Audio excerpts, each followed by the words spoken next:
और उस यात्रा में जिस प्रकार की भाषा का प्रयोग हो रहा है, बड़े दुख के साथ इस प्रेस कॉन्फ्रेंस को मैं संबोधित कर रहा हूं। दुख के साथ इसलिए क्योंकि स्वाभाविक है, लोकतंत्र में एक मर्यादा होता है। लोकतंत्र में मुझे याद आता है सुषमा जी की वो बातें जब उन्होंने सदन में कहा था कि हम शत्रु नहीं हैं, हम विरोधी हैं, विचारधारा के विरोधी हैं, हम शत्रु नहीं हैं। और किस प्रकार की भाषा का प्रयोग हमारे नेता करते रहे हैं, ये हमने देखा है। और आज जब भाषा की मर्यादा तार तार हो रही है, आज जब माननीय प्रधानमंत्री जी और प्रधानमंत्री जी की 100 वर्ष की मां जो आज हमारे बीच में नहीं है, जिनका लगभग 100 वर्ष की आयु में स्वर्गारोहण हुआ, उनके ऊपर जिस प्रकार की कटुता, जिस प्रकार की अश्लीलता और जिस प्रकार की भाषा का प्रयोग किया गया है, मुझे लगता है शर्मसार आज उस पार्टी को होना चाहिए जो पार्टी कभी अपने आप को भारत में स्वतंत्रता संग्राम से जोड़ती थी।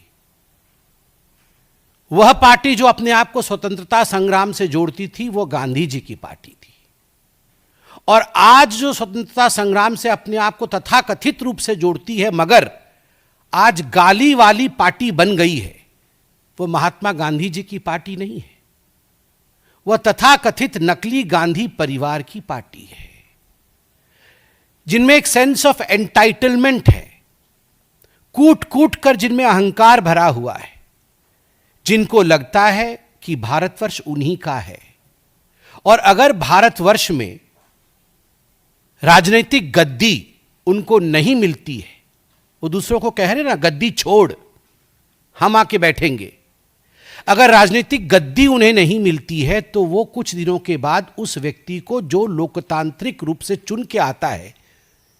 मुझे कष्ट हो रहा है, उसे मां की गाली भी हम दे सकते हैं। बिहार की जनता है, जहां से चाणक्य हुए, जहां से बुद्ध हुए, जहां से भाषा की प्रवाह बही है, जहां से ज्ञान और संस्कृति की प्रवाह बही है, वह बिहार की जनता इस प्रकार की भाषा को देख रही है, उसे परख रही है और उसका जवाब भी देगी।